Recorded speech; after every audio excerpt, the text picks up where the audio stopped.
You know, they say that things take twice as long as you think they will to complete, even when you take this rule into account. I forgot what the name of that rule is, but it certainly seems to be true as I juggle, you know, different projects here at the Urban Homestead, the fence, the actual gardens, the irrigation, the shed, all sorts of things. And really this is just phase 0.1 to get everything off the ground here. There's so much space.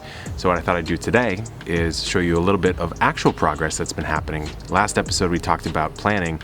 Today we'll talk about a little bit of progress. We have some gardens in the ground. We have some rudimentary systems in place here. So stay tuned and enjoy the journey. So the first thing to talk about is this massive delivery of soil that just came in from my friends at Espoma Organic, who are not sponsoring this video, but I do work with extensively. So we've got some land and sea compost. We have a raised bed mix, and then over there in the back corner, we have their mushroom compost, which is like remains of what comes from mushroom growers. But I'm also collecting some natural input. So I'm raking leaves, I'm raking weeds. Both of these will go either into the compost, probably the leaves into the compost or leaf mold. The weeds will be turned into an anaerobic weed style fertilizer, which I'm excited to show you about. So I know I've shown you guys the grow bag garden quite a few times. So what I want to do is select a couple crops and just kind of show them off for you. Crop one that's really been performing well is this black cobra pepper. Now look at the stem, it's sort of fuzzy. It's a really interesting pepper. And as you can see, we've got quite a few coming out, and just look at the structure of it. Very interesting. You've got this nice Y and then they Y again. Boom, boom, and it's just a beautiful, beautiful pepper. We have another Thai giant hot surrounded by some lettuce. And then I want to show you the grow bag, the 100-gallon grow bag. Now this is an interesting layout. I've got cucumbers in the middle, which I'll be trellising pretty soon. Some more of these Thai giant hots surrounding, and then I have flowers surrounding all of these. So we have some cosmos here. We have a bachelor button. I believe there's some zinnia in this mix as well. And I also brought down the lemon. So the Meyer lemon is down. This eventually will go into the ground. But then another exciting development is this loofah. So it's got a little bit of leaf miner damage, which is kind of annoying because I seem to always struggle with loofah, but it's in this sub-irrigated planter here. And what's really nice is there's like 4 or 5 different trellis tiers. But on top of that, what I'm doing is a pro tip. Instead of letting your loofah just climb up like this, that's wasting a lot. What you should do is you should force it to spiral around each of these and go all the way up that way. It'll fill it in. You can rotate it every so often to get max sun exposure, but I'm very excited about this loofah. The next thing coming up is starting to increase my pollinator approach. So I have a desert rose yarrow here, which is quite beautiful. Here's a lantana that's struggling just a little bit, much more so than when I bought it, honestly. It's only been a day, so something happened here, but it's a variegated one with some yellow flower heads. Very beautiful. This one right here is a plumbago, which kind of sounds like some sort of hybrid plum fruit, but clearly it is not. There's a salvia there. If you're in Southern California, salvia must be on your list, some kind of salvia. And then we also have a lion's tail. Very beautiful.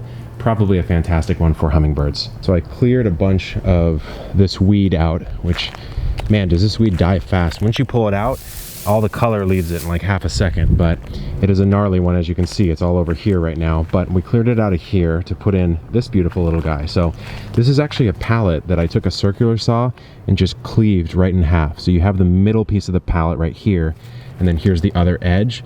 And then I was supposed to get more of a fabric style landscape fabric, but this one works okay. It's just a little bit flimsy, but what you do is you sandwich. So you staple it in on the front side, and then you also staple in the back side right here. So take a look at the back there. It's all contained, and then you fill the top with soil. So the soil is actually sitting in a landscape fabric sleeve, if you will. Then what you do is you have just cut a little X in, stuff in some herbs, and then water in the top. And so you have this very efficient, very slim and trim herb style planter, which is going to fill in and grow quite nicely once these guys get over their transplant shock. So when I moved in, there was a jade in this, and what was stupid about it was literally just a chunk of jade that the landscaper who remodeled the house just stuck in. So it was just a dead branch basically, but it looked alive, so it was kind of a trick.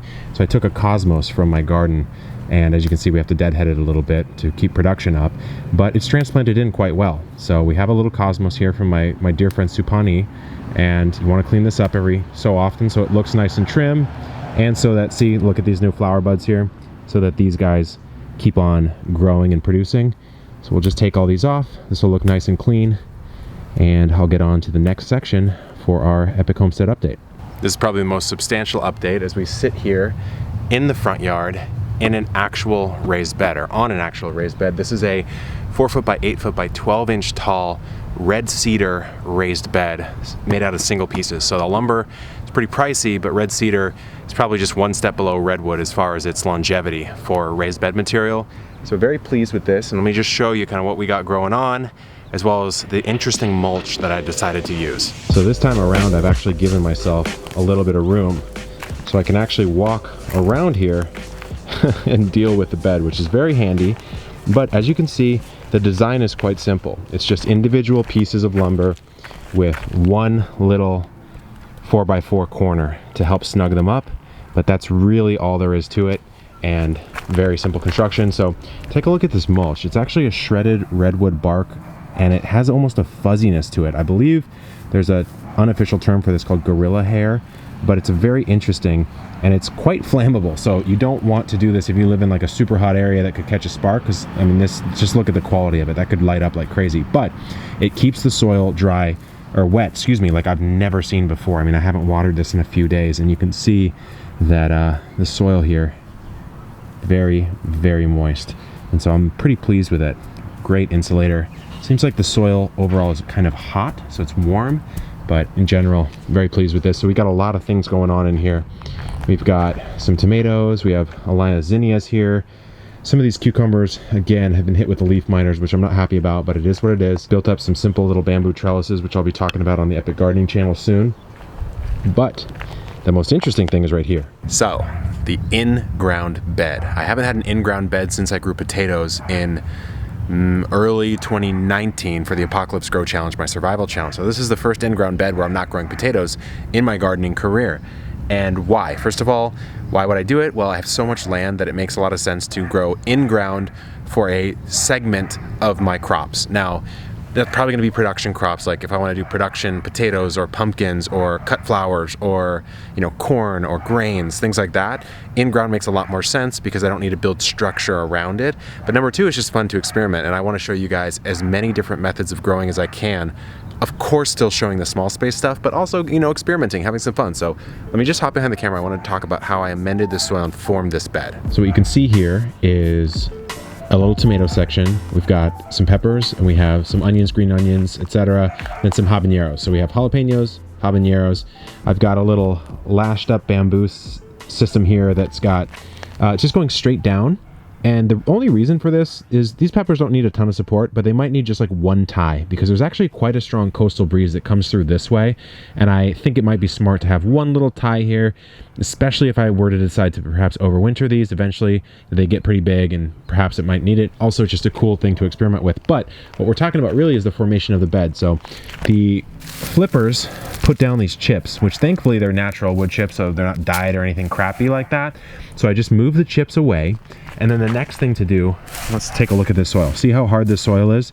They just scraped off the sod. And I mean, this is like exceptionally hard clay, very compact. And so I actually took a tiller, rototiller, and tilled up maybe 4 or 5 inches or so here. So you can see that's right around where I started tilling. It starts to go down a little bit. So I worked maybe 4 to 5 inches down, but I also built this bed up about 4 to 5 inches. So I have maybe 8 to 10 inches worth of growing space here in this bed. And I just formed a 30-inch across bed. So the reason I've chosen the 30-inch bed is because you can straddle it. So I can just straddle it just like this and work in it really easily. But also, like, all sorts of different garden implements work really well on a 30-inch spacing. So it's just a really nice, manageable size to work from. And if I were to extend this bed and put another one on, I would just leave maybe 18 inches or so between the two, maybe 24 inches, and then put another one right here. And so I can see myself adding quite a few more in-ground beds, but I don't have a rototiller anymore, so we'll figure out other ways to improve the soil.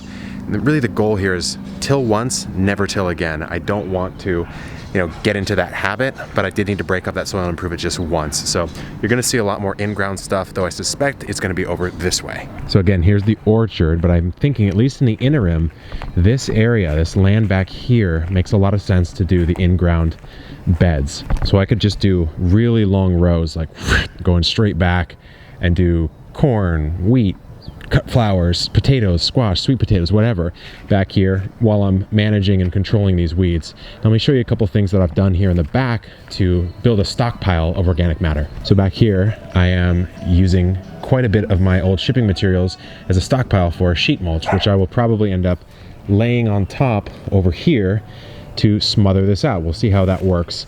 Now, another thing I noticed is the apricot tree over here is actually, it seems like it was purposefully cultivated. It wasn't just something random, because they've got one of these watering poles here where you just dump the water down and it sub-irrigates.